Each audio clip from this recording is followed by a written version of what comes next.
Lord.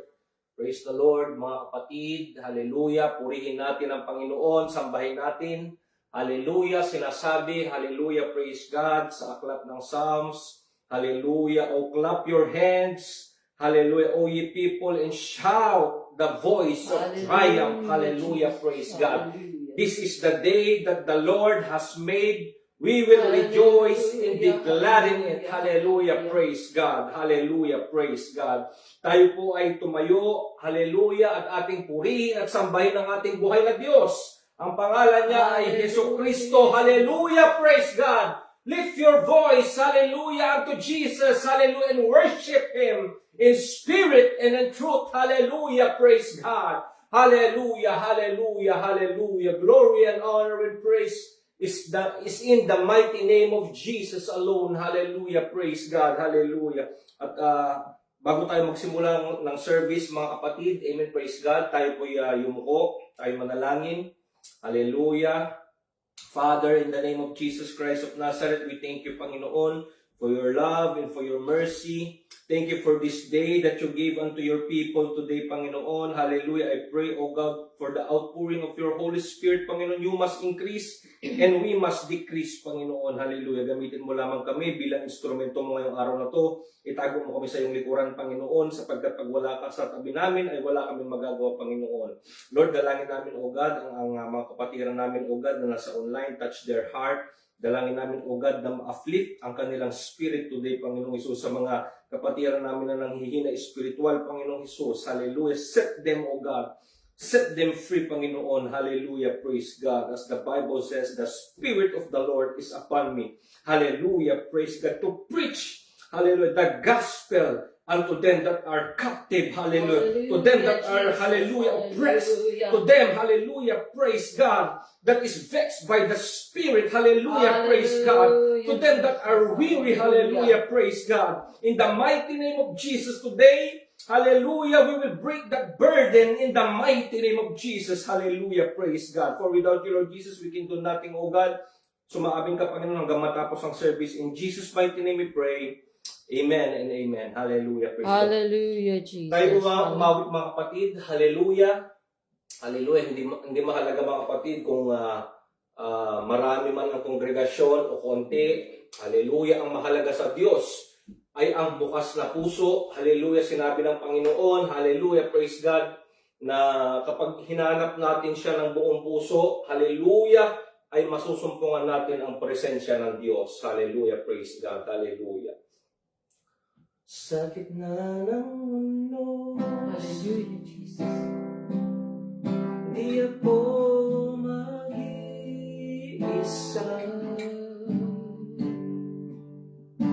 Ikaw ang lakas sa bawat pagsubok. Hallelujah, Jesus. Sa dilim ng gabi, Hallelujah.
Hallelujah, Jesus. Sarabaya siya tayo larawan. Ikaw ang Aking sandigan, sa'yo lamang ako'y natahan. Pag-asa ko'y sa'yo lamang, Panginoon, ako'y iyong hawakan. Ikaw ang aking sandigan, Panginoong Jesus. Hallelujah. Praise God. Ikaw ang aking sandigan, sa'yo lamang ako'y tatahan. Pag-asa Oh, yes, Lord. Hallelujah. sa'yo lamang, Panginoon, ako'y iyong hawakan. Ikaw ang Hallelujah, aking, Jesus. Hallelujah. ikaw ang aking sandigan, sa'yo lamang ako'y tatahan. Pag-asa ko'y sa'yo lamang, Panginoon, ako'y iyong hawakan. Yes, Lord. Hallelujah. Palakpakan natin ang Panginoon. Hallelujah. You are worthy to be praised, Panginoon. All the glory belongs to you, O God. Hallelujah. Hallelujah. Hallelujah. As we about to begin the service, mga kapatid, ating tawagin natin devotion na leader, Sister Jonah. God bless you, Sister Jonah. Hallelujah. Praise God.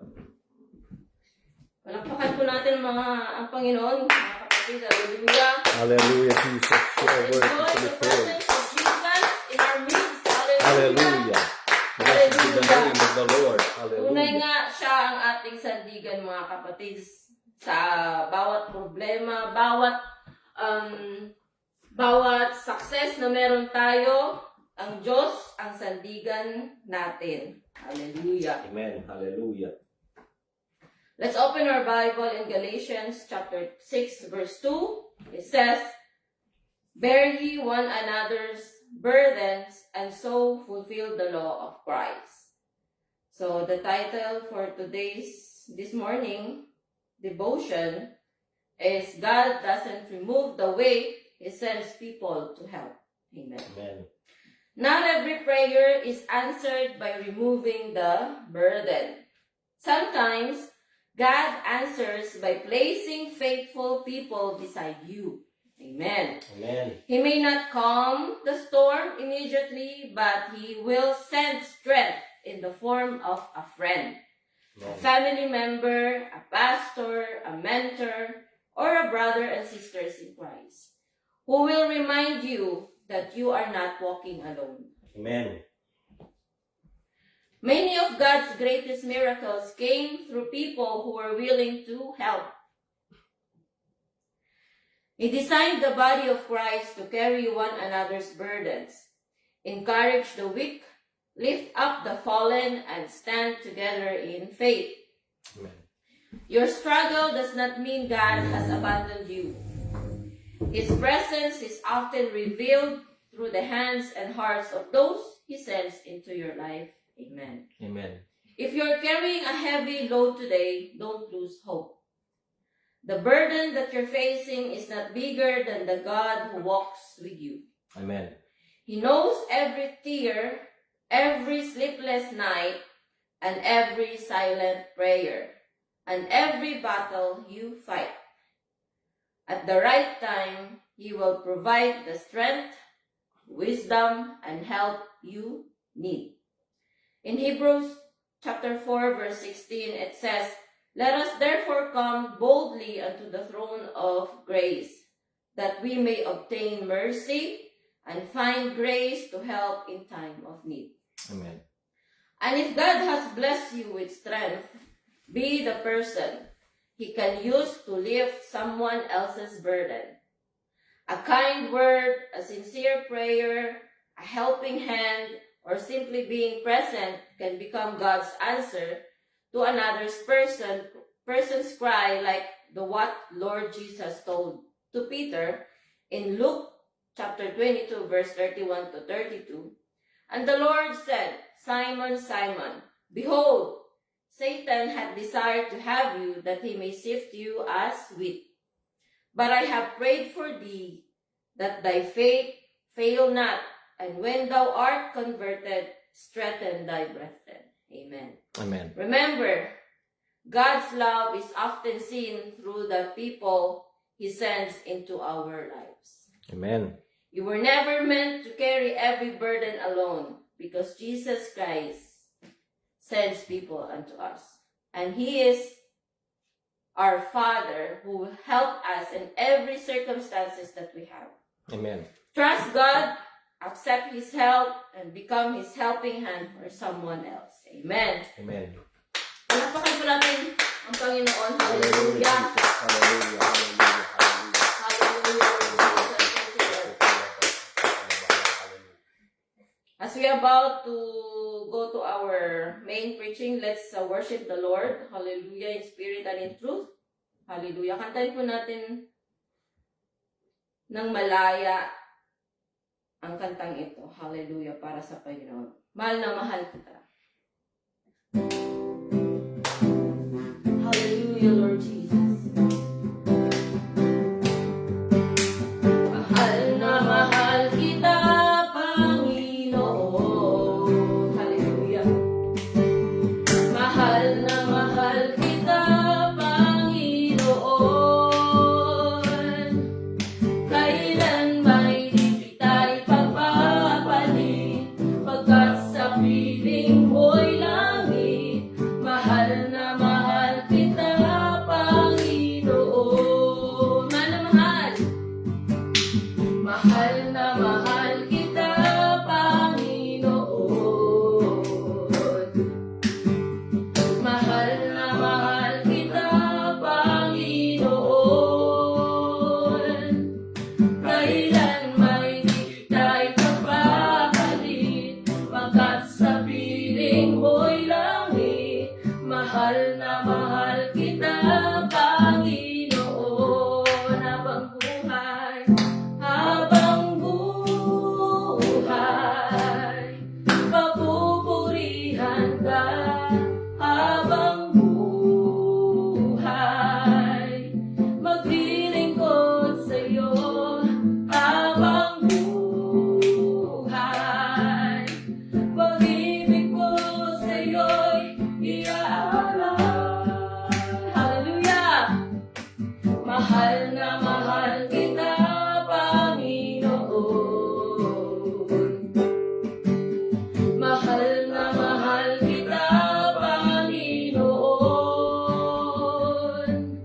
Kailan ba'y di kita ipapapalit, pagkat sa piling mo'y langit. Mahal na mahal kita, Panginoon. Mahal na mahal, hallelujah. Mahal kita, Panginoon. Purihin ang Diyos, hallelujah. Mahal na mahal kita, Panginoon. Kailan may di kita ipapapalit, pagkat sa piling mo'y langit. Mahal na mahal kita, Panginoon. Habang buhay, papupurihan ka. Habang buhay, maglilingkod sa'yo. Habang buhay, pag-ibig ko sa'yo'y iaaral. Hallelujah! Mahal na mahal. Mahal na mahal kita, Panginoon. Mahal na mahal kita, Panginoon. Kailan may di kita ipagpapalit, pagkat sa piling mo'y langit.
Wala kang katulad,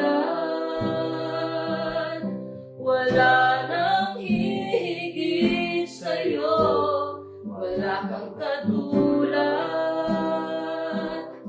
wala nang papantay sa'yo. Ikaw ang Diyos noon pa man, maging ngayon at kailanman. Sa habang panahon, wala kang katulad. Awitin ko man lahat ng awit sa mundo. Yes, Lord. Hallelujah. Di kayang ilarawan ng kadakilaan mo. Kulang ang lahat ng tula. Yes, Lord, hallelujah. Salita.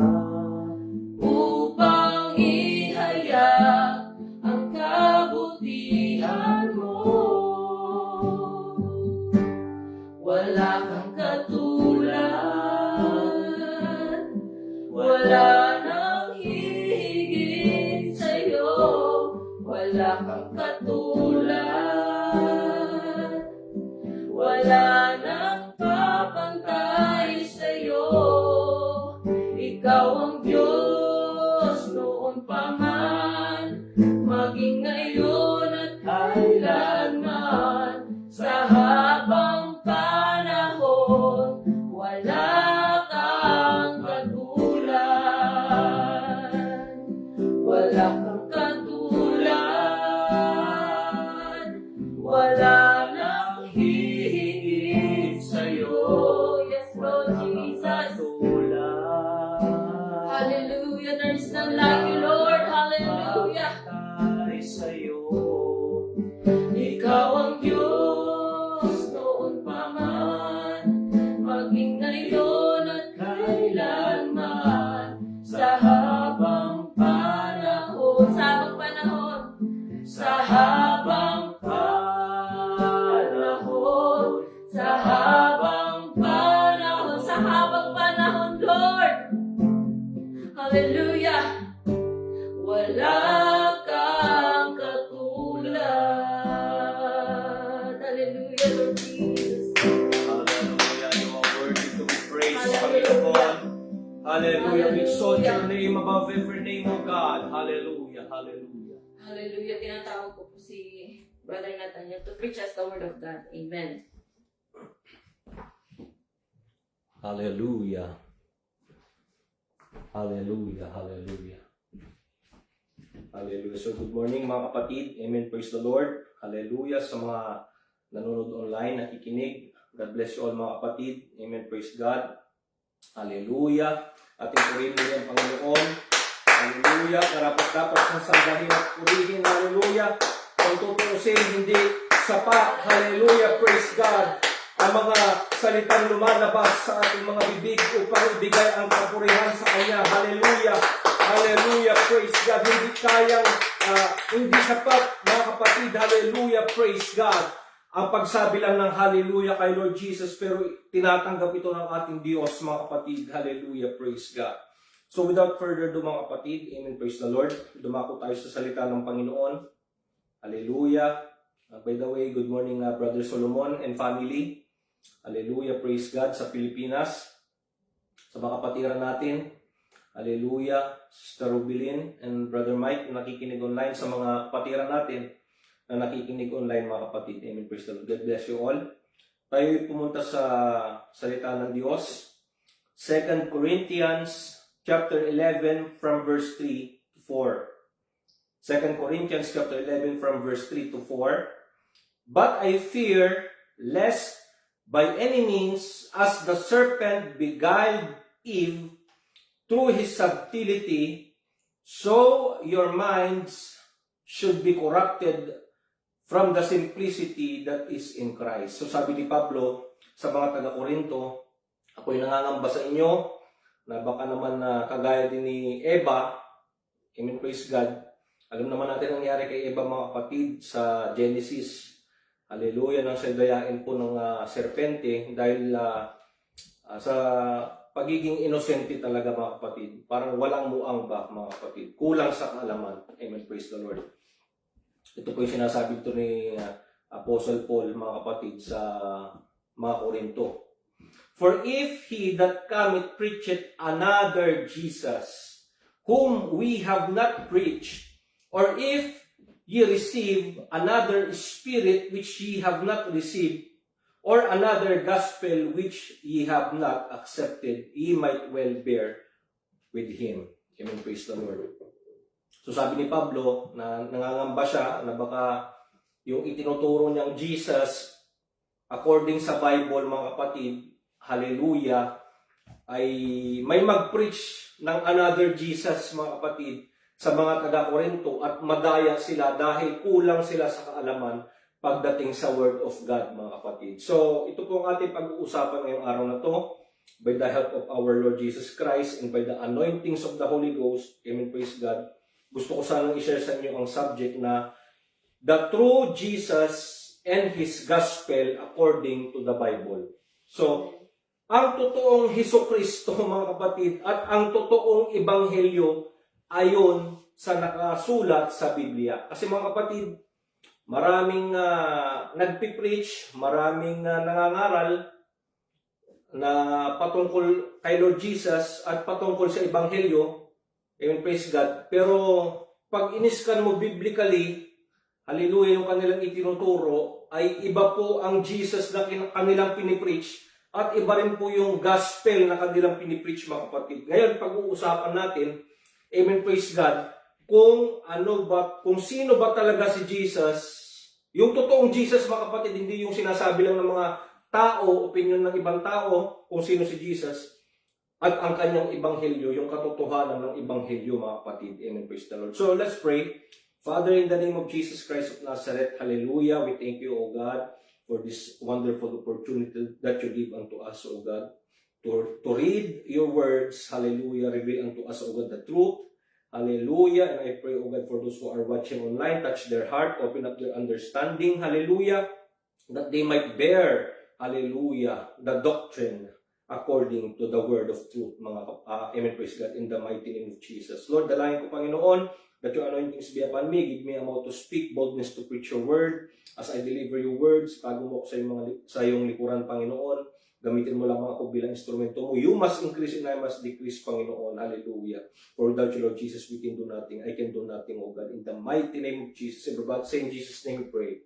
Hallelujah. Pakatakan po muli natin ang ating Panginoon. Hallelujah.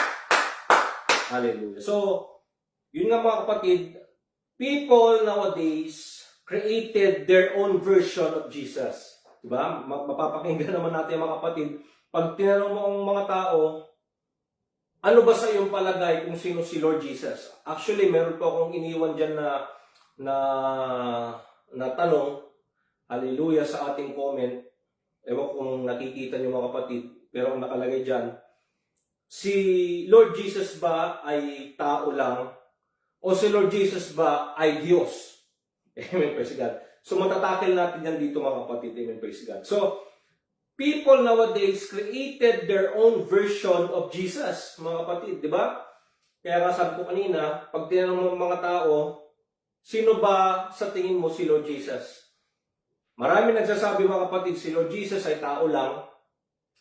Amen, praise God. Marami nagsasabi si Lord Jesus ay propeta. Maraming nagsasabi rin mga kapatid na si Lord Jesus ay good boy. In fact, may preaching pa ngayon mga kapatid, hallelujah, praise God, sabi ni isang preacher, napakinggan daw niya, na ang title, Jesus the Good Boy. Hallelujah, praise God. Pero pag-uusapan natin ngayong araw na ito mga kapatid, kung sino ba talaga si Lord Jesus according sa Bible mga kapatid. Amen, praise God. Now mga kapatid, sa Muslim version, mga kapatid, hallelujah, meron silang sariling Jesus version ang mga Muslim. So, si Lord Jesus daw ay Muslim according to their faith. Amen, praise God. At sabi rin nila mga kapatid, si Lord Jesus is a prophet. Amen, praise God. Propeta lang daw kasama ni Muhammad. Amen, praise God. Church of Christ, mga kapatid, ito rin sinasabi ng Iglesia ni Cristo, Church of Christ, ang kanilang pagkakaalam at pagkakaunawa kay Lord Jesus, Jesus is only a man and not God. So, hallelujah, praise God. Sino nga ba si Lord Jesus according sa Bible, mga kapatid? Amen, praise God. So, ang kanilang pagkakaunawa ay si Lord Jesus ay tao lang at hindi Diyos. Amen, praise God. All Trinitarian churches, including Catholics version, mga kapatid, so itong paniniwala ng mga Trinitarian Catholics, Jesus is only the Son and He has a Father literally. Yan po pagkakaunawa ng Trinitarian at ng Catholics. So Jesus is a second person in the Godhead. Yan po ang kanilang pagkakaalam na ang ating Panginoong Jesucristo ay second person lamang in the Godhead. Hallelujah. So, Jehovah's Witness version of Jesus. Jesus is Jehovah Junior.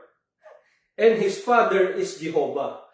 So, kagaya din ng Trinitarian, mga kapatid, na si Lord Jesus daw ay Jehovah Junior. Hallelujah. Literal po siyang anak. Amen, praise God. Pero mga kapatid, pag-usapan natin ngayong araw kung sino nga ba si Lord Jesus according sa Scriptures. So sa Matthew chapter 16, 13 to 17, Matthew 16, 13 to 17, in fact, ito po ang tanong ng ating Panginoong Hesukristo, hallelujah, praise God, sa kanyang mga disipulo. Hallelujah. Matthew chapter 16, 13 to 17, when Jesus came into the coast of Caesarea Philippi, He asked His disciples, so nagtanong siya, mga kapatid, saying, whom do men say that I, the Son of Man, am? Ito po yung tanong na iniwan ko dun sa description, and praise God dyan sa Facebook. Ang sabi ni Lord Jesus sa kanyang mga disipulo, sino ba ako sa akala ninyo? Diba?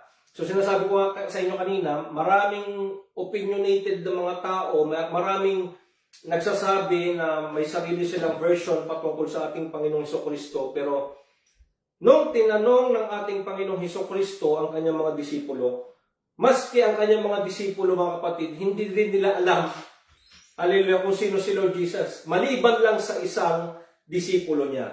So sabi niya rito, sa verse 14, and they said, some say that thou art John the Baptist. Hallelujah, praise God. So, nung tinanong ng Panginoong Hesukristo yung kanyang mga disipulo, sino ba ako sa inaakala ninyo? Yung ibang disipulo niya sumagot, ikaw si John the Baptist. Nag-resurrect. Amen, praise God, si John the Baptist sa katauhan mo. So, yung iba nagsabi, ikaw si Elijah. At yung iba naman, sinasabi nila, ikaw si Jeremiah, si Prophet Jeremiah. At sinasabi din ng iba, mga kapatid ng kanyang disipulo, na ikaw ay propeta. Hallelujah, praise God. Sa verse 15, He said unto them, but whom say ye that I am? Yung mga naririnig ninyo, sabi ng Panginoon sa mga disipulo niya, alam kong naririnig nyo na propeta lang ako. Amen, praise God. Alam kong naririnig ninyo na may kumakalat na balita na ako si John the Baptist na nabuhay uli. Amen, praise God. Si Prophet Elijah na nabuhay uli. Si Prophet Jeremiah na nabuhay uli. O ibang mga propeta sa lumang tipan na nabuhay uli. Amen, praise God. Pero nilinaw ni Lord Jesus ulit sa kanyang mga disipulo, yung mga naririnig nyo na yon, alisin nyo muna yon sa isip ninyo, sa inyong palagay, sa inyong pagkakaunawa. Sino baga ako sa inaakala ninyo? Sabi ni Lord Jesus. Hallelujah, praise God. So, sumagot dito yung isang disipulo ng ating Panginoong Hesukristo, ang pangalan niya ay Peter.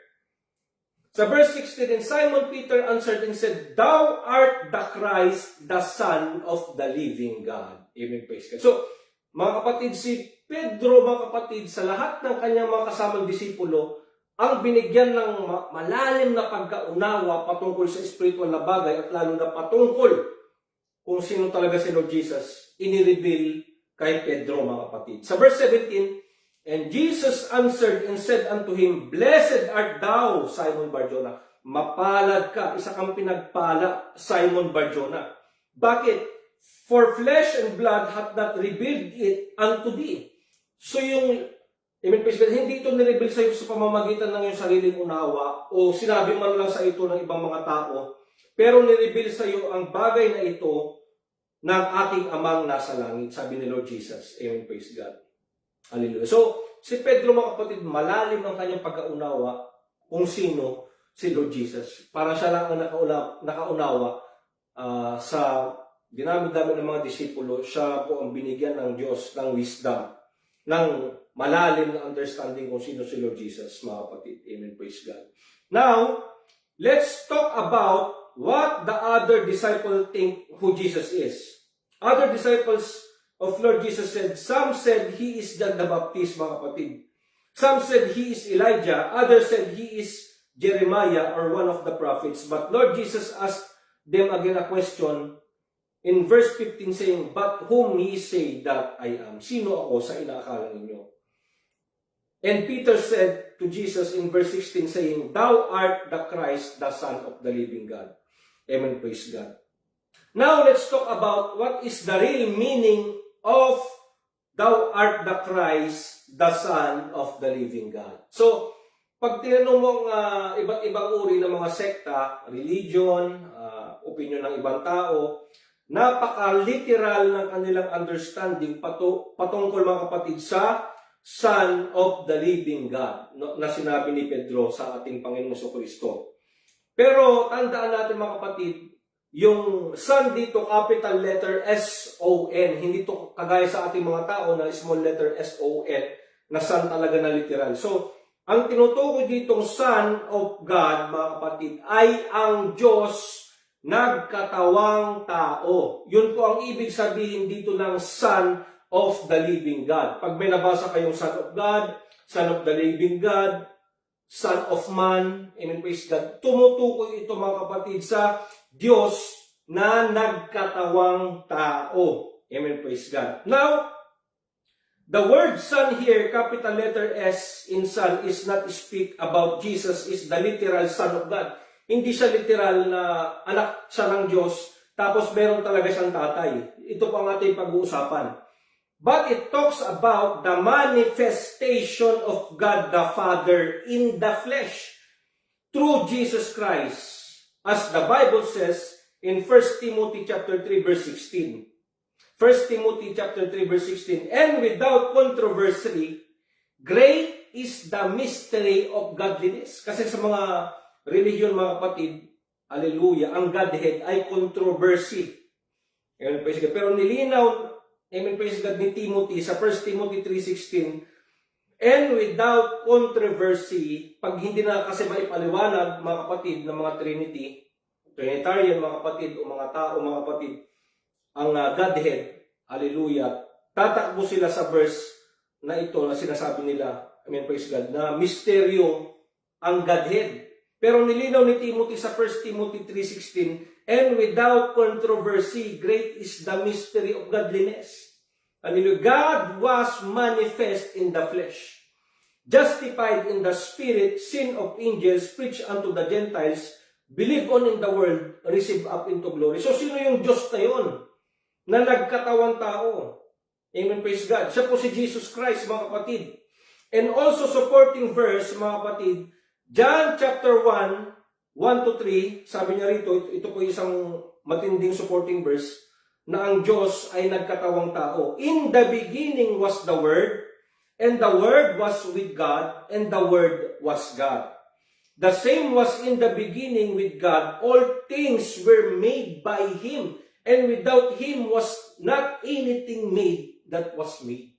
See, mga kapatid, sinasabi dito ni Apostle John, mga kapatid, sa John chapter 1:1-3, na itong nagsalita doon sa in the beginning, sa Genesis chapter 1:1-3, mga kapatid, pag binasa niyo yun, na in the beginning, God created the heavens and the earth.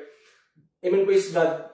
Ito po yung Diyos na lumikha ng langit at ng lupa. Nagkatawang tao, mga kapatid. Sa John chapter 1:10-14, another supporting verse of God manifest in the flesh. John chapter 1:10-14, He was in the world, and the world was made by Him, and the world knew Him not. Diba? Nang ang Diyos nagkatawang tao, pumunta siya sa mundong ito, mga kapatid, amen, praise God, nakasalamuha siya sa mga tao by the person of Lord Jesus Christ, hindi siya nakilala, mga kapatid. ng sanlibutan, lalo na ang kanyang mga lingkod ng mga Israelita. He came unto his own, tumutukoy sa mga Israel, pumunta siya, naparito siya para iligtas sana ang Israel, and his own received him not, pero hindi siya tinanggap. Yung Diyos nila doon sa lumang tipan, amen, praise God, na nagkatawang tao sa New Testament, mga kapatid, hindi nila ito tinanggap. Amen, praise God. But as many as received him, sabi ng Biblia, mga kapatid, to them give he power to become the Son of God, even to them that believe on his name, which were born not of blood, nor of the will of the flesh, nor of the will of man, but of God. And the Word was made flesh, and dwell among us. So ang Diyos nagkatawang tao. Amen, praise God.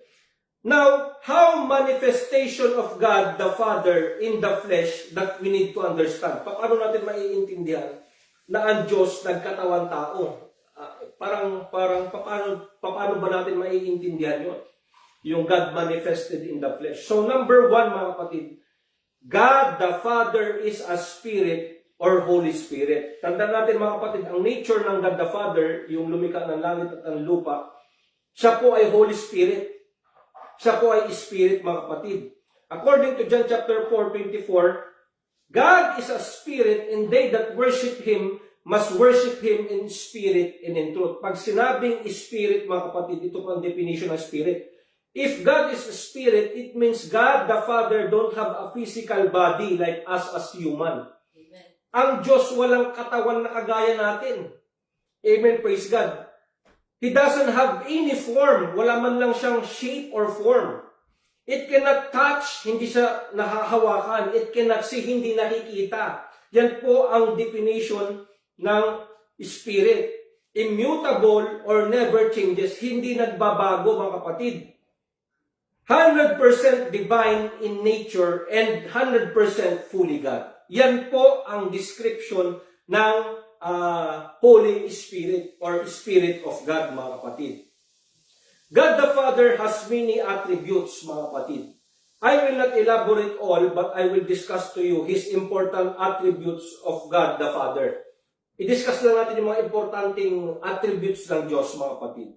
Number one, moral attributes of God. Amen, praise God.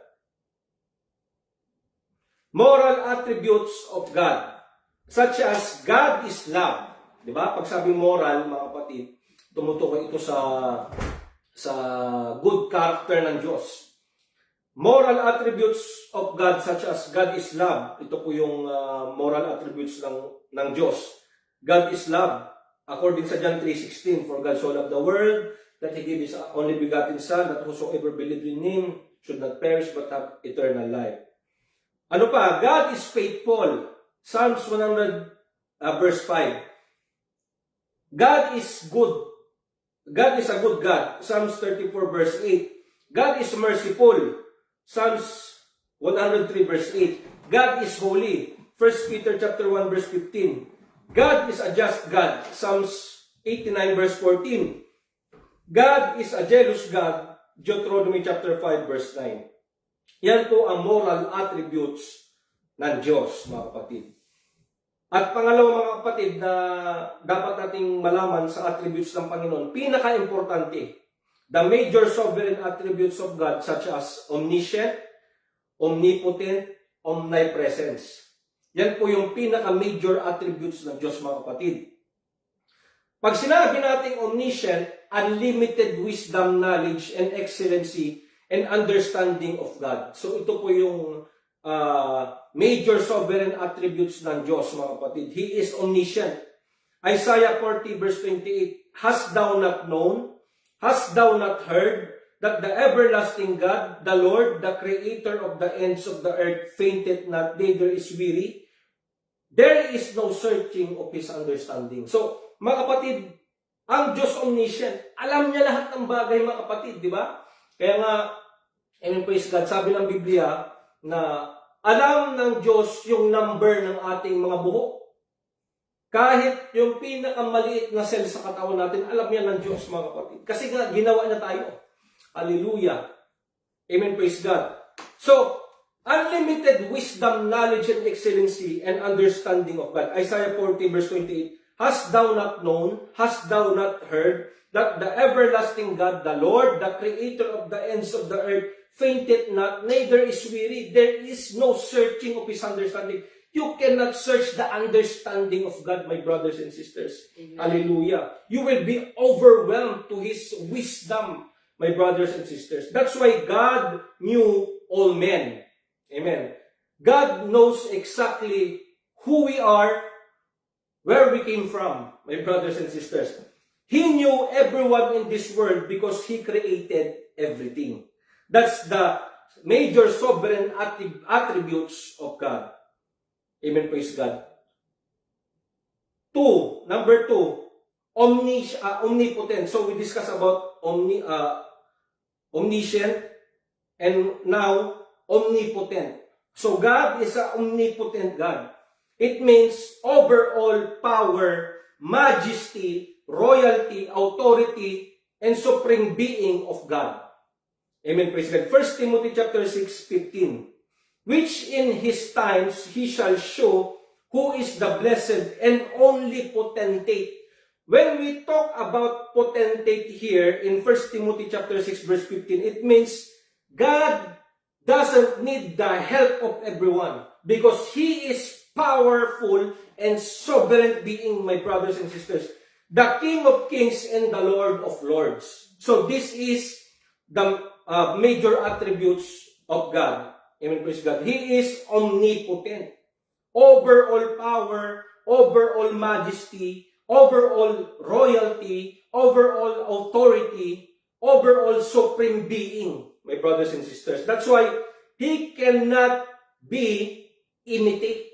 Amen. Amen. In Tagalog, hindi mo po pwedeng gayahin o tularan ang Diyos sa kanyang pagka-Diyos. Kasi, my brothers and sisters, He is over all power. He is over all authority. You cannot imitate God. No one can imitate God, my brothers and sisters. Amen. Hallelujah, praise God. That is omnipotent. Now, the third one is omnipresence. Amen? The major sovereign attributes of God is omnipresence. It means God's presence is in every places. Amen? Simultaneously at the same time. Amen? So this is the sovereign attributes of God. Amen, praise God. God the Father. God's presence is in every places. Simultaneously at the same time. The presence of God, example, my brothers and sisters, is here in this place today. At the same time, He is in Montreal. At the same time, the presence of God is in Philippines, my brothers and sisters. That is omnipresence, sovereign authority of God, my brothers and sisters. Psalms 139, 7-9. Psalms 139, 7-9. Whither shall I go from thy presence? So this is King David. Amen, praise God. He testified that the sovereign presence of God, hallelujah, is in every places. Amen. It means God is omnipresence simultaneously. Whether shall I go from thy spirit, or whether shall I flee from thy presence? If I ascend up into heaven, thou art there. If I make my bed in hell, behold, thou art there. If I take the wings of the morning and dwell in the uttermost part of the sea, He is there. That's what the testimony of King David. It means he knew that the sovereign, praise God, attributes of God is omnipresence, which is God's presence is in every places. Whether shall I go? If I go, for example, if I go in Montreal, you are there, Lord. If I go in Ontario, you are there, Lord. If I go in Alberta, you are there, Lord. If I go in US, your presence is still there, Lord. Amen, praise God. That's what King David wants to speak in Psalms 139 from verse 7-9. Amen, praise God. We can run, but we cannot hide from the presence of God. Amen? The Bible says, praise the Lord. And this God, the Father, who has these kinds of attributes, major attributes, who created the heavens and the earth in Genesis chapter 1, 1 to 2, who created everything, prophesied by prophet Isaiah that in appointed time, God the Father will be born by a virgin. Amen? So it means this sovereign God, amen, praise God, who created everything, He prophesied to prophet Isaiah in Isaiah chapter 7 verse 14 that one day He will be born as a child.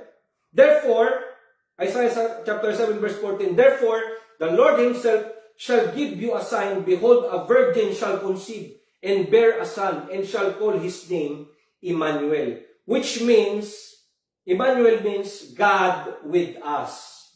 Amen, praise God. And God the Father said that this child that will born by a virgin will be called Wonderful, Counselor, the Mighty God, the Everlasting Father, and the Prince of Peace. So, this sovereign God, my brothers and sisters, who created everything and called God the Father, my brothers and sisters, He prophesied to prophet Isaiah in Isaiah 9:6 that this child that will born by a virgin is called Wonderful, Counselor, the Mighty God, the Everlasting Father, and the Prince of Peace. Isaiah 9 verse 6. Isaiah 9 verse 6. For unto us a child is born, and unto us a son is given, and the government shall be upon his shoulder, and his name shall be called Wonderful, Counselor, the Mighty God, the Everlasting Father, and the Prince of Peace. Amen. Praise the Lord. And the appointed time came approximately 700 years from Isaiah to conception of Lord Jesus Christ in the womb of Mary. Amen. Praise God. It was fulfilled in Matthew chapter 1, 18 to 23, my brothers and sisters. After this sovereign God prophesied to Isaiah, my brothers and sisters, his prophecy was fulfilled in Matthew chapter 1, 18 to 23. And the gap of this year was approximately 700 years. Amen, praise God. And it was fulfilled in Matthew chapter 1, 18 to 23. Now the birth of Jesus Christ was on this wise. When as his mother Mary was espoused to Joseph, behold, they came together. She was found with child of the Holy Ghost. Amen, praise God. Then Joseph, her husband, being a just man, and not willing to make her a public example, was minded to put her away privately. But while he thought on these things, behold, the angel of the Lord appeared unto him in a dream, saying, Joseph, thou son of David, fear not to take unto thee Mary thy wife, for that which is conceived in her is of the Holy Ghost. Amen? And she shall bring forth a son, in verse 21, and thou shalt call his name Jesus, for he shall save his people from their sins. So, this sovereign God that prophesied, hallelujah, in Isaiah chapter 9 verse 6, that, amen, praise God, this child that was conceived by a virgin has a name. And his name shall be called Wonderful, Counselor, the Mighty God, the Everlasting Father, and the Prince of Peace. And who is that name, my brothers and sisters? In Matthew chapter 21, Matthew chapter 1, verse 21, this sovereign God, my brothers and sisters, reveal his name in Isaiah chapter 9, Isaiah chapter 9, verse 6. And she shall bring forth a son, and thou shalt call his name Jesus. So this is the name of the sovereign God in Old Testament, my brothers and sisters. For he shall save his people from their sins. Now all this was done that it might be fulfilled, which was spoken of the Lord by the prophet, saying, Behold, a virgin shall be with child, and shall bring forth a son, and they shall call his name Emmanuel, which being interpreted is God with us. It means the manifestation of God. So, my brothers and sisters, do not be confused. This is the meaning of Son of God. It is not talk about that God is literally a son, and Jesus is literally a son, and Jesus has a literal father.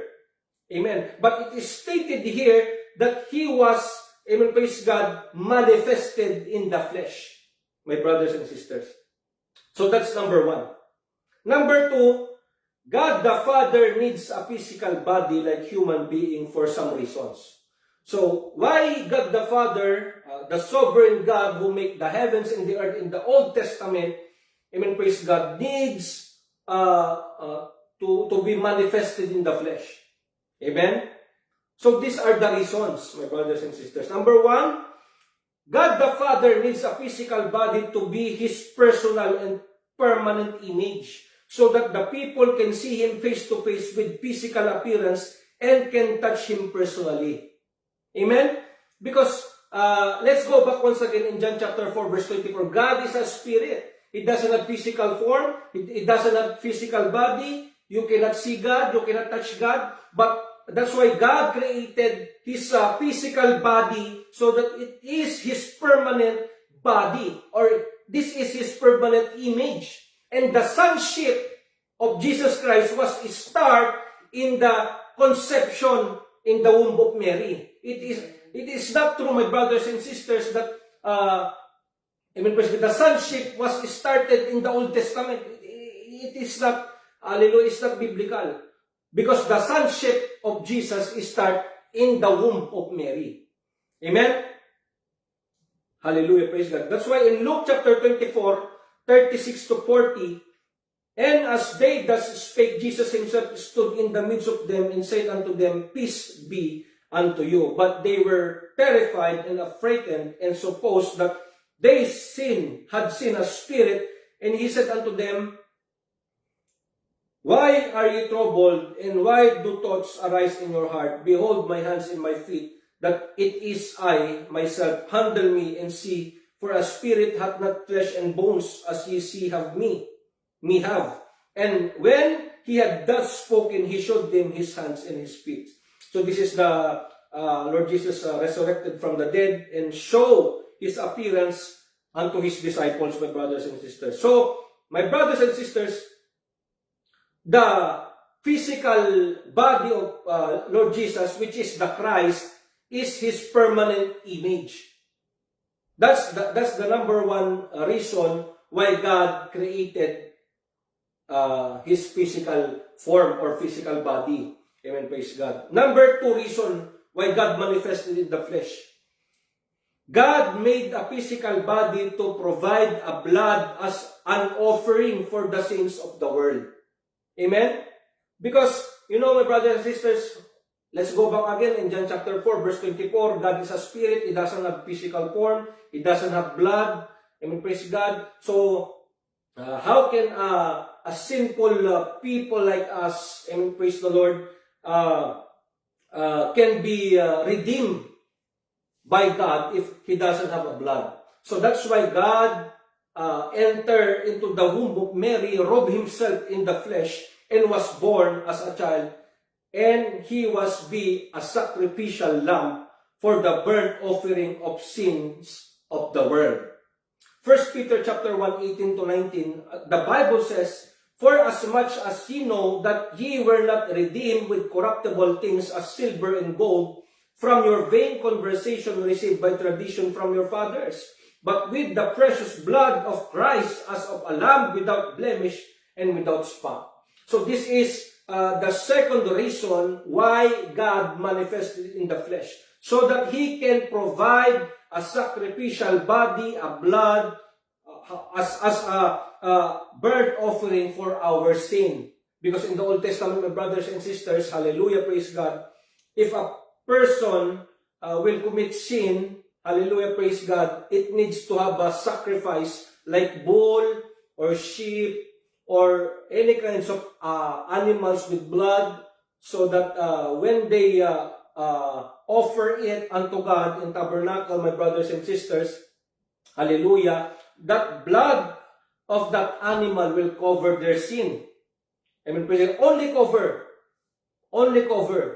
But the Bible says, Lord Jesus, hallelujah, praise God, died once and for all. Amen? So in the New Testament, when Lord Jesus crucified, hallelujah, as a burnt offering, as as a sacrifice, hallelujah, that shed in the cross of Calvary, my brothers and sisters, the sin is not covered, but it was being erased. Amen? That's the reason why God manifests in the flesh, my brothers and sisters, to provide a sacrificial blood for the sins of the world. Number 3 reason why God manifests in the flesh.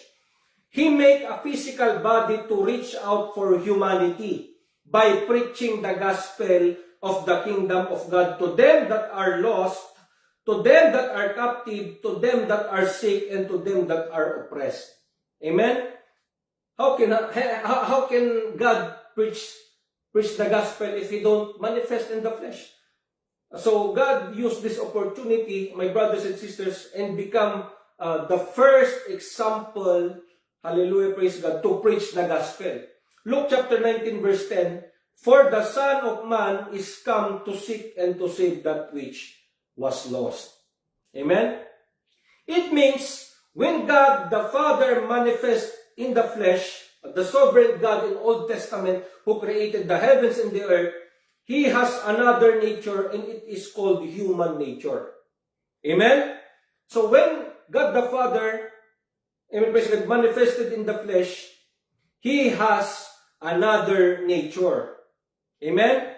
So when God the Father manifested in the flesh, He has a dual nature now. Before, when He don't manifested in the flesh yet, He has only one nature, divine nature or 100% God.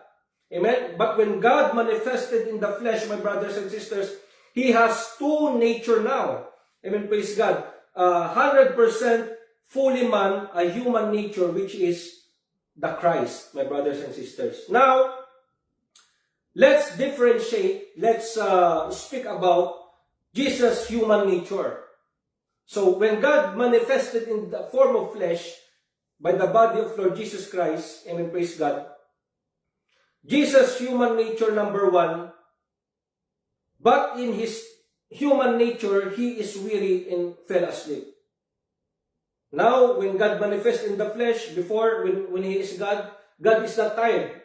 Right? That's why we read a while ago, He is not weary. But when this sovereign God, who created the heavens and the earth, manifested in the flesh, amen, praise God, He feel weary. Amen? Mark chapter 4, 37 to 38, and there rose a great storm of wind, and the waves beat into the ship, so that it was now full.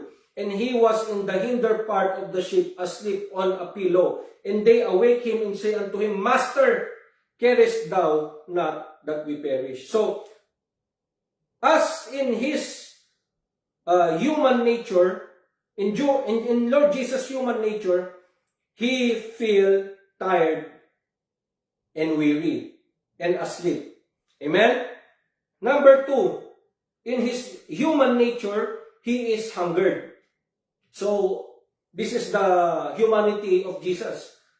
He is 100% human, my brothers and sisters. That's why He feel hunger, my brothers and sisters. Matthew chapter 4, 1 to 2. Then was Jesus led up of the Spirit into the wilderness to be tempted of the devil, and when He had fasted 40 days and 40 nights, He was afterward anhungered. Amen? So, I will clarify once again, my brothers and sisters. When God manifested in the flesh, this sovereign God has a dual nature. Number 1, the nature of God is 100% divine nature, or 100% fully God. And 2 is 100% human nature. He is fully man, my brothers and sisters. So this is we speak about the humanity, or 100% nature of God. Hallelujah, praise God. Matthew chapter 4, 1 to 2, He feel anhungered. Amen, praise God. And when He had fasted 40 days and 40 nights, He was afterward anhungered. Number 3, amen, praise God, in His human nature, He died. Amen? In His human nature, He died. Mark 15:37, and Jesus cried with a loud voice and gave up the ghost. Amen? So the one who died here is his physical form only, because God cannot die. The God the Father that dwelleth in him, named Jesus, is live on forever. We will discuss it later on. Lord Jesus explained that all the works of miracles, signs, and wonders, such as healing the leper, the lame walk, the deaf hear, the blind see, the water turned into wine, the dead rose again by him, rebuking the wind and the sea, all of this kind of, praise God, wonders, miracles, signs, and wonders, my brothers and sisters, it is not because of his flesh. It is because of his spirit that dwelleth in him, his divine nature. So, let me clarify that once again, my brothers and sisters. The one who make miracles is not the human nature of Jesus. It is the divine nature of Jesus who do the miracles. Is not the work of his flesh, but the works that dwelleth in him, he doeth the works. John chapter 14, 8-11, praise God. Philip said unto him, Lord, show us the Father, and it sufficient us.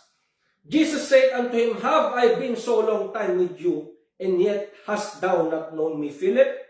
He that hath seen me, hath seen the Father. So Lord Jesus Christ claimed that he is the Father. And how sayest thou then, show us the Father?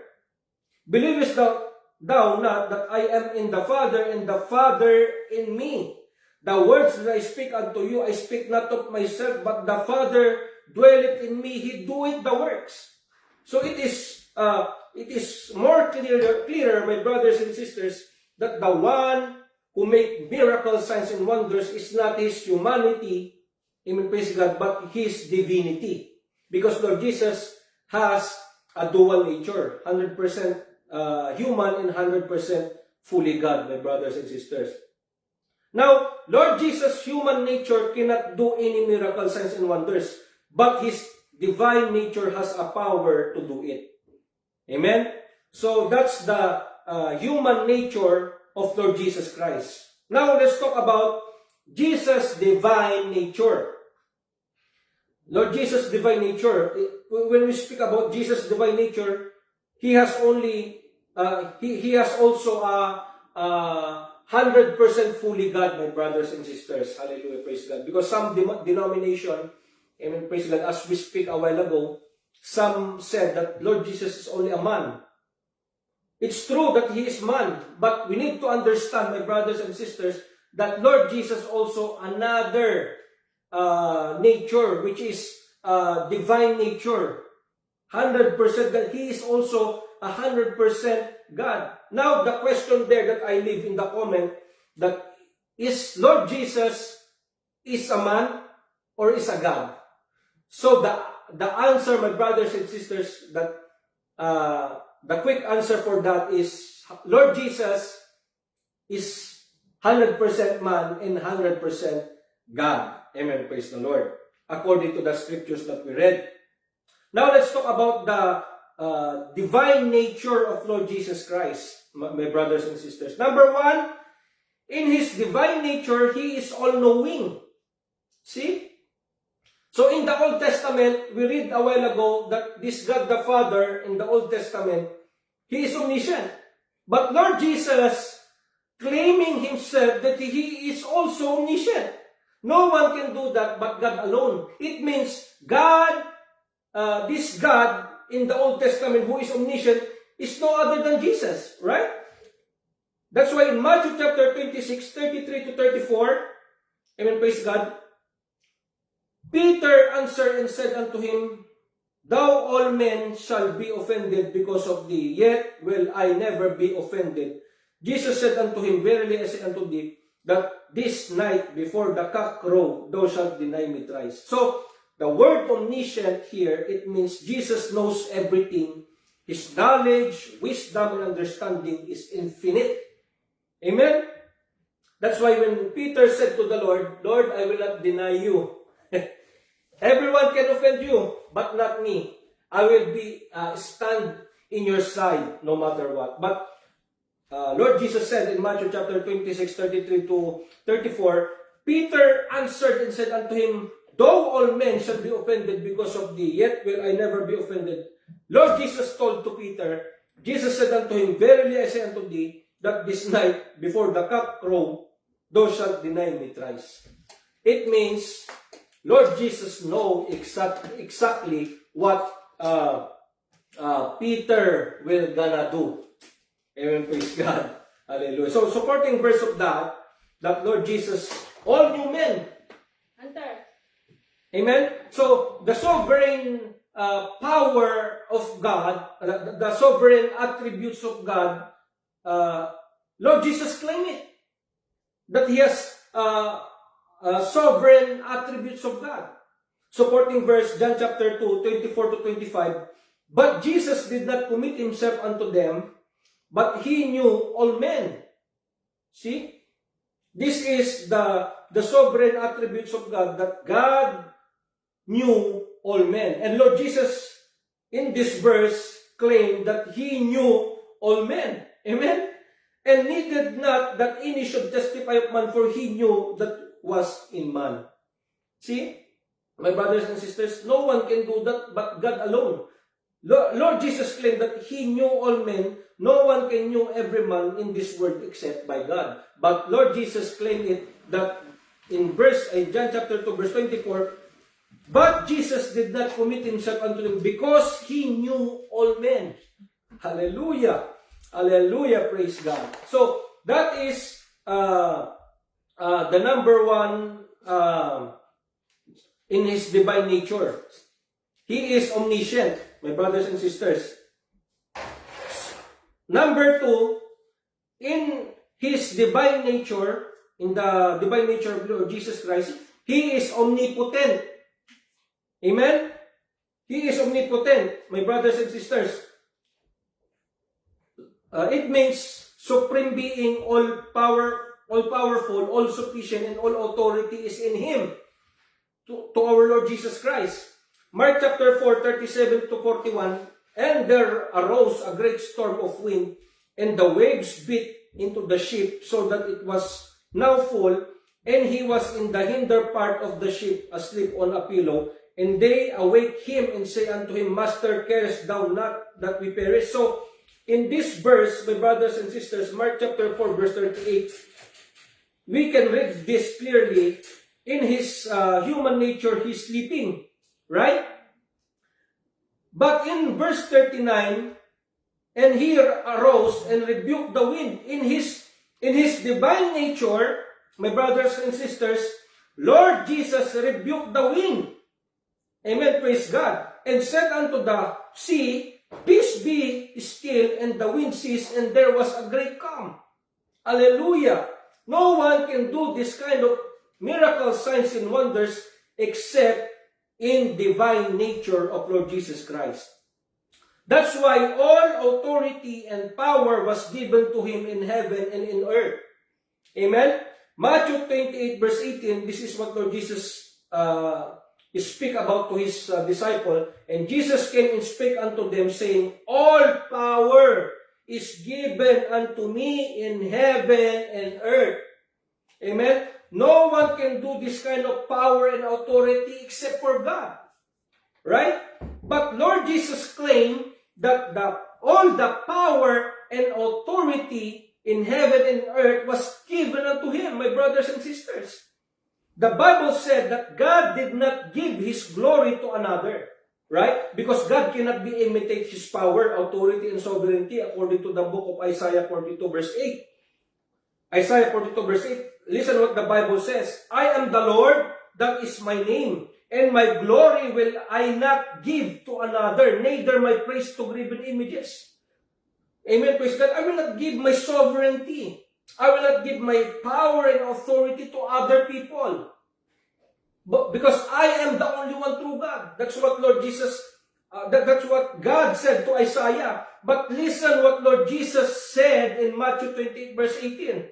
And Jesus came and spake unto them, saying, All power is given unto me in heaven and in earth.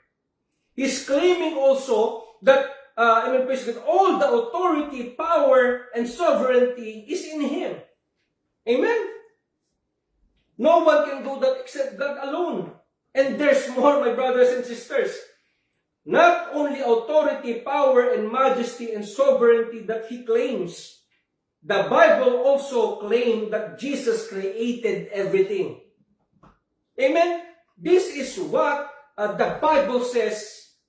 Amen, praise God. Who is Jesus?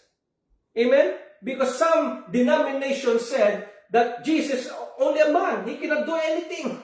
Hallelujah, praise God. But in this verse, John chapter 1, 10 to 12, John chapter 1, 10 to 12, he was in the world, and the world was made by him, and the world knew him not.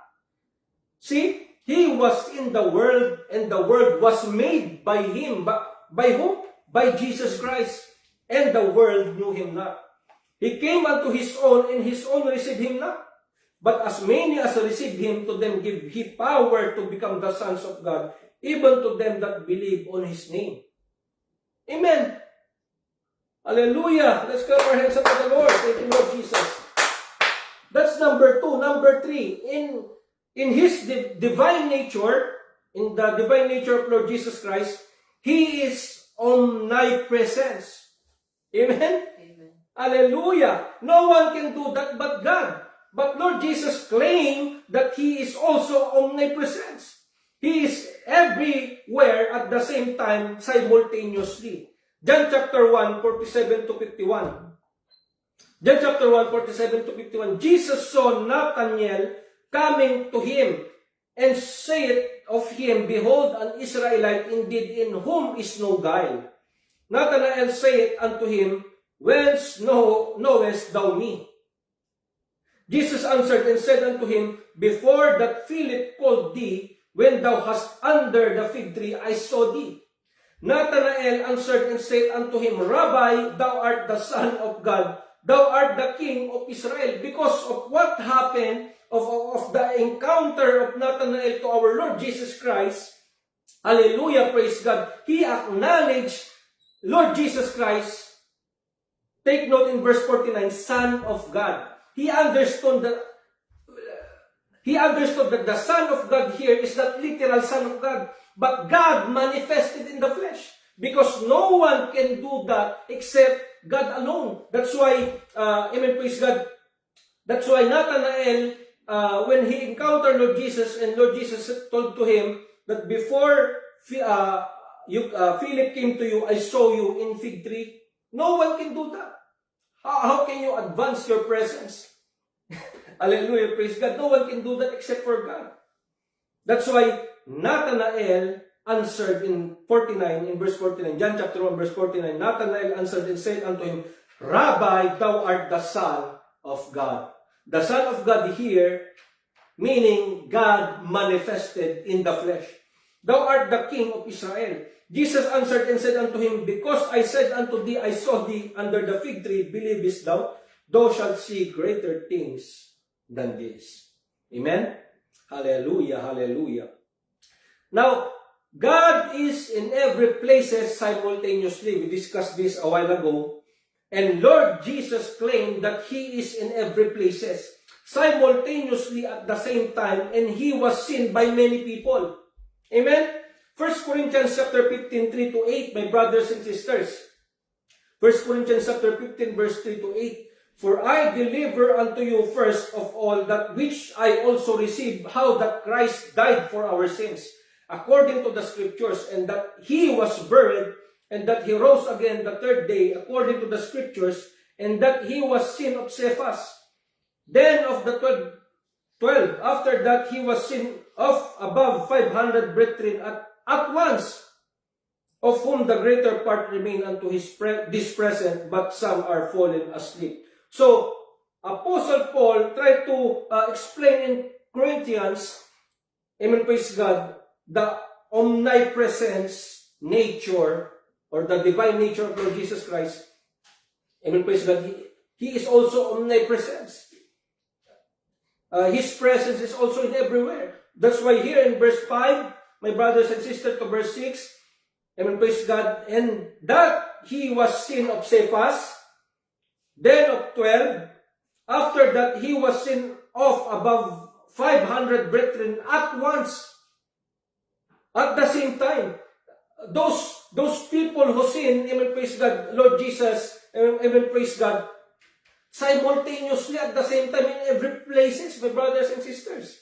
Hallelujah. That is the omnipresence of Lord Jesus Christ. He claimed also that He has also omnipresence. Amen? No one can do that but God. But Lord Jesus claimed it, that He has also omnipresence. Amen. Hallelujah. Praise God. Number 4. In His divine nature, thank you, Sister Jonah.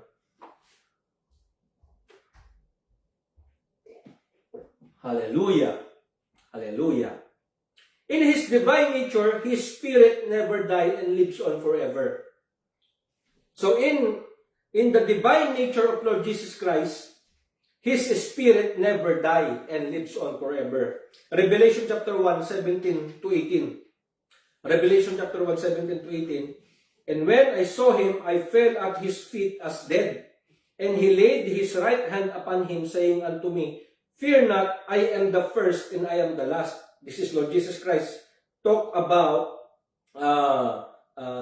John, Apostle John. I am He that liveth and was dead. And behold, I am alive forevermore. Amen. And have the keys of hell and of death. Amen. So Lord Jesus Christ, in His divine nature, my brothers and sisters, He never died.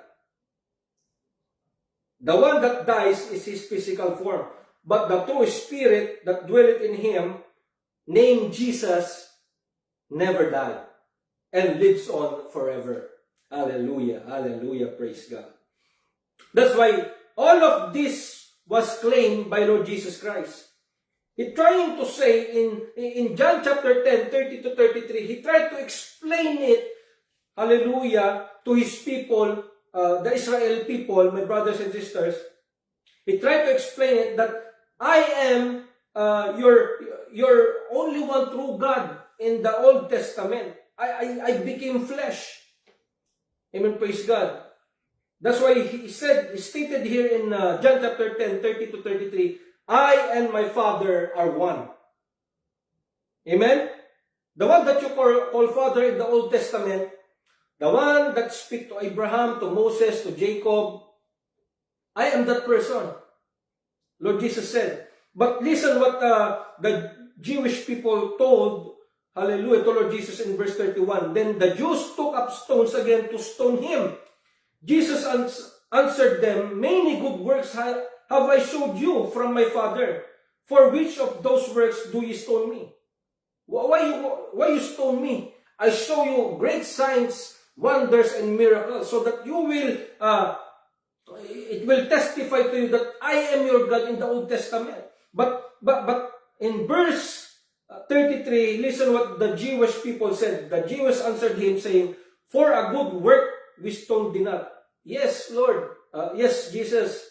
You do a lot of miracles, signs, and wonders. We accept that. Hallelujah. But one thing we cannot accept. What it is? Blasphemy. For being blasphemy. And because that thou, being a man, makest thyself God. See, my brothers and sisters, what a statement, my brothers and sisters. Lord Jesus claiming that He is God in the Old Testament. That's why the Jewish people took up stone to stone Him. Hallelujah, praise God. This is the true Jesus according to the Bible, my brothers and sisters. Not according to the religion, not according to any organization, but according to the Bible. That's why, hallelujah, let's go back once again in our text today. Hallelujah. In 2 Corinthians chapter 11, verse 3 to 4, what was the Bible says? But I fear lest by any means, as the serpent beguiled Eve through his subtlety, so your minds should be corrupted from the simplicity that is in Christ. For if he that cometh preacheth another Jesus. Paul warns the Corinthians that be careful of listening for other preachers. Because some preachers will preach the name of Jesus, but different explanation, but different Jesus, another Jesus, whom we have not preached, or if ye receive another spirit, which ye have not received, or another gospel, which ye have not accepted, ye might well bear him with him. Amen? Let's clap our hands one more time unto the Lord. Thank you, Lord. Hallelujah, hallelujah, praise to God. Hallelujah, praise God. So, my brothers and sisters, Lord Jesus said that we need to search the scriptures. This is what the world needs to understand. Enable for people, hallelujah, to know who Jesus is according to the Bible. We need to search the scriptures. That's why in John chapter 5 verse 39, the Bible says, search the scriptures, for in them ye think ye have eternal life, and they are they which testify of me, Lord Jesus said. If you want to know me, Lord Jesus said, don't go to another church. Don't go to another religion. Don't go to another, hallelujah, theologian. Hallelujah. You need to search it from yourself in the scriptures. Hallelujah, praise God. It will testify who I am, Lord Jesus said. Hallelujah. The word search here, it means to dig and to labor. Hallelujah. Like a miners, you know, the miners, my brothers and sisters, they dig in. They don't stop. Hallelujah. Even though they're tired. Hallelujah. Until they dig the gold underneath the surface of the, hallelujah, of the earth, my brothers and sisters. Hallelujah. Praise God. That's what Lord Jesus wants each and every one of us today. To search, to dig that's the scriptures. And we will find the gold, which is the truth, who Jesus is. Hallelujah, praise God. The word search here meaning to dig in and to labor. It is hard to understand of who Jesus is except you are filled with the Holy Ghost. I believe that, my brothers and sisters. You will not understand, hallelujah, praise God, who Jesus is, his dual nature, except you are filled with the Holy Ghost. Why? Because the Holy Ghost, one of the work of the Holy Ghost is to teach you all things. Amen? That's what the Bible says. If the Comforter, which is the Holy Ghost, comes unto you, He shall teach you all things. Especially concerning to the divinity of God, of Jesus. Especially to the dual nature of Jesus. Especially, amen, praise God, what is the truth in the Bible concerning the salvation is in the name of Jesus. 1 Corinthians chapter 12 verse 3, the Bible says, wherefore I gave you to understand, Apostle Paul tell to the Corinthians, wherefore I gave you to understand that no man speaking by the Spirit of God call it Jesus. See? Accursed, and that no man can say that Jesus is Lord. That's why people, those people in the world that doesn't know Jesus, they make their own Jesus. Amen. Hallelujah. But in this particular verse, Apostle Paul stated that no man can say that Jesus is Lord. You cannot say that Jesus is God, the only one true God, from the Old Testament to the New Testament, but by the Holy Ghost. Amen? If you're not filled with the Holy Ghost, it is hard for you to understand who Jesus is. Hallelujah, praise God. Why? Because the work of the Holy Ghost will tell you that He is Jesus, the only one true God. Amen? That is the first one. Hallelujah. That is the true Jesus in the Bible, my brothers and sisters. If someone preached to you another Jesus, that Jesus is the second in the Godhead, don't listen to him. There is only one Godhead, and His name is Jesus. There's no two Godhead, there's no three Godhead. Only one Godhead, and that is Jesus. Now, let's talk about the true gospel of Jesus according to the Bible. Now, a lot of people nowadays, my brothers and sisters, preaching about the gospel, hallelujah. What is the true gospel of Lord Jesus Christ? So what is the true gospel of Lord Jesus Christ according to the Bible?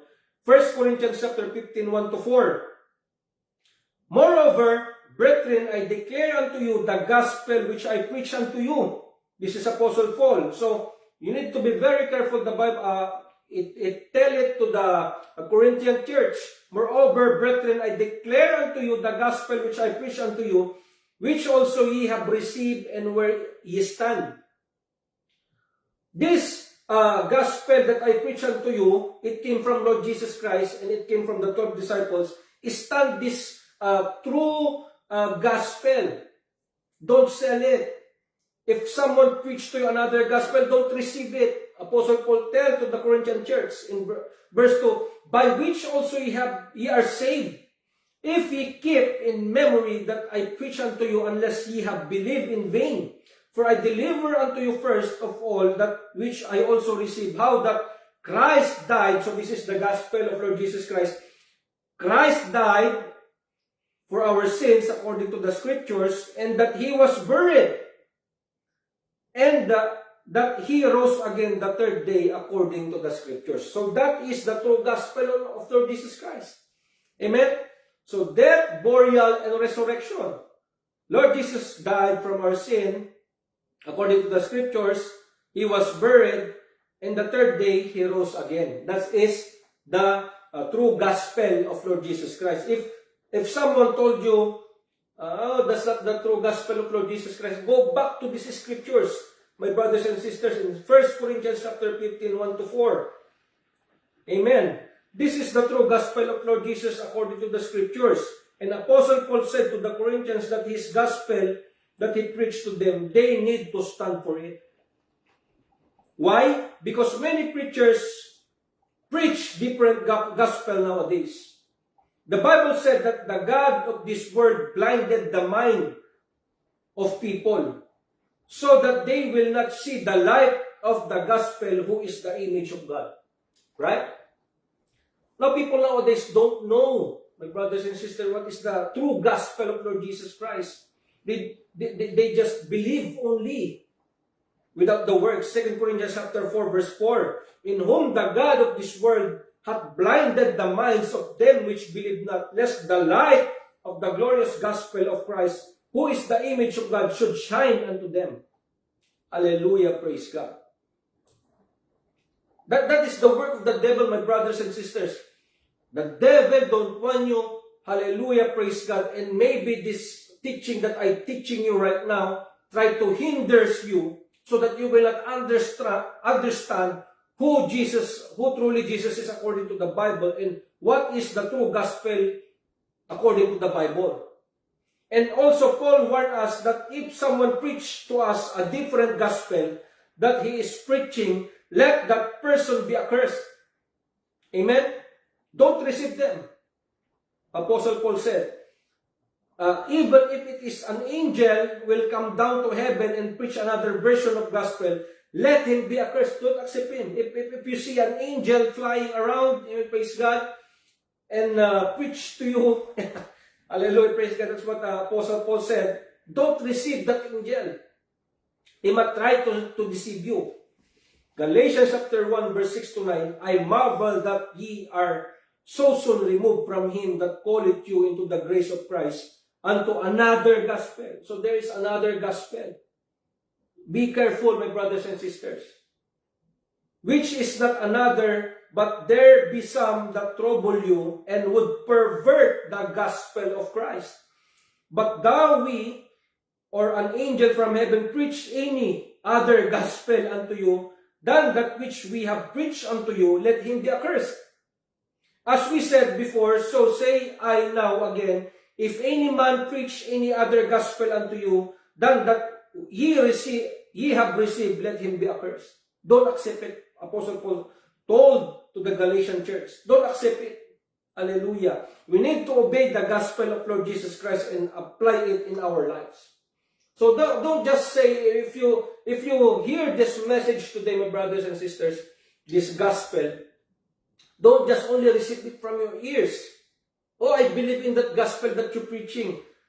The Bible says we need to obey the gospel.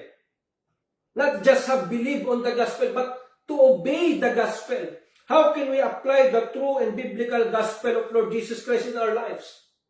The gospel of Lord Jesus Christ is death, burial, and resurrection, right? A while ago, we read it in 1 Corinthians, chapter 15, 1-4. In able to obey the gospel of Lord Jesus Christ and apply it in our lives, we need also to die like Lord Jesus Christ from our sin. It means repentance. Buried through the baptism in the name of Jesus. Now, the word baptism, my brothers and sisters, in the Greek word baptizo, which means to immerse, to dip into water, to soak. Amen. Don't just believe to other preacher who preach to the gospel, the baptism in the name of Jesus is only to sprinkle you. Amen. Hallelujah. Praise God. That's not the true gospel. That's not how you can apply the gospel of Jesus into your life. But buried through the baptism, it means to immerse of water in the name of Jesus. Resurrection through the baptism of the Holy Ghost, to live a new life and become a new man through Jesus Christ. Amen. We need to apply these three, this gospel in our lives: the death, the burial, and the resurrection. As the Bible says in Acts chapter 2, verse 38, then Peter said unto them, repent means death from our sin. Be baptized, every one of you, in the name of Jesus Christ for the remission of our sins, and you shall receive the gift of the Holy Ghost. We need to apply this gospel in our lives. Hallelujah. This is how a person will obey the gospel of Lord Jesus Christ. This is how we obey the gospel of Lord Jesus Christ. Because some people say, just believe in the gospel. Just heard it. If you heard it, you already been saved. It's not true and it's not biblical, my brothers and sisters. We need to obey the gospel of Lord Jesus Christ. By how? In Acts chapter 2, verse 38, I will repeat it once again. Repent, died from sin, and be baptized, every one of you, in the name of Jesus Christ, buried in water in the mighty name of Jesus. And you shall receive the gift of the Holy Ghost. Hallelujah, praise God. Living a holy life. Hallelujah, praise God. What if a person don't believe the gospel of Lord Jesus Christ and don't obey it? What will happen, my brothers and sisters, if a person don't obey the gospel of Lord Jesus Christ? This is the last verse that I'm going to read, my brothers and sisters. 2 Thessalonians 1:8.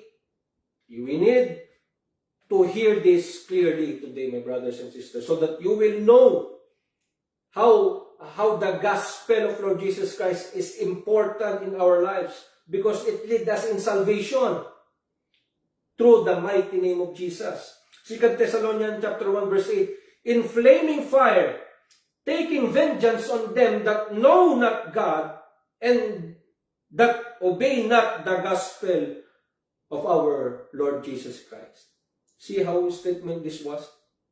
God will gonna punish a people who don't obey the gospel of Lord Jesus Christ. Now, if you are not yet baptized in the name of Jesus Christ, my brothers and sisters, hallelujah, praise God. I hope and I believe with faith in my heart that the Lord gonna open your mind and understanding right now.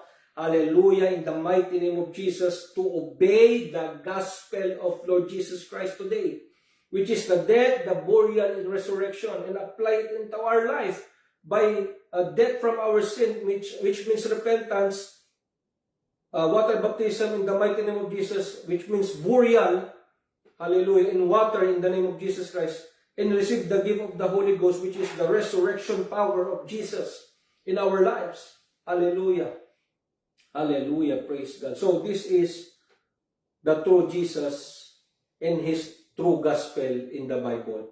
If someone preached to you, hallelujah, praise God, another version of Jesus, another gospel that is not biblical, that is contrary, which I preach to you today, don't receive that person. Hallelujah, praise God. Hallelujah. I feel the mighty presence of the Lord Jesus Christ in this place today. Hallelujah. Let's give God all the glory. Thank you, Lord Jesus, for your love and for your mercy. Hallelujah. Praise God. Hallelujah. And let's pray once again, my brothers and sisters. Hallelujah, Father. In the mighty name of Jesus Christ of Nazareth, we thank you, my Lord and my God and my Savior Jesus Christ, for this wonderful opportunity, hallelujah, that you gave unto us, and for those who are watching online, that they hear the truth, hallelujah, that is in the Bible, my brothers and sisters, hallelujah. Lord, I pray that my brothers and sisters, hallelujah, will, hallelujah, praise God, grow in the doctrine, grow, hallelujah, praise God, in love, grow in the spirit and not after the flesh. And I pray, my brothers and sisters, I pray, hallelujah, my Lord and my Savior Jesus Christ, that those who are watching online touch their heart, open up their understanding like you did in Luke chapter 24, how you opened the mind and the understanding of your disciples who truly is, who truly are. Hallelujah, praise God. And I pray the salvation of their souls. Hallelujah, praise God, that they will repent from their sin, that they will get baptized in the mighty name of Jesus in water. Hallelujah. And they might receive the baptism of the Holy Ghost today. Hallelujah, praise God. In the mighty name of Jesus, Lord, I pray, hallelujah, for Pastor Ernie and Brother Nick and family. Hallelujah, praise God, that they will come here in this place once again. Hallelujah, safe and sound, protection be upon them, cover them with your precious blood, O Lord. Hallelujah. And I pray for my brothers and sisters who are watching online, cover them always with your most precious blood. Hallelujah. You know what their needs right now, Panginoon. Hallelujah, praise God. And I pray, Panginoon, hallelujah, that we will stand boldly in truth, hallelujah, concerning the faith, hallelujah. Help us to endure till the end, hallelujah, Lord Jesus, in the mighty name of Jesus Christ of Nazareth. And I pray, oh God, that bless your people today. Without you, Lord, we can do nothing. We love you, we give you honor, we give you praise in the mighty name of Jesus. In Jesus' mighty name we pray. Amen. Hallelujah. Let's clap our hands one more time to the Lord. Thank you, Lord. Hallelujah. God bless you all, my brothers and sisters. I hope you learn and you know the truth who Jesus is and His gospel. God bless you all in the mighty name of Jesus.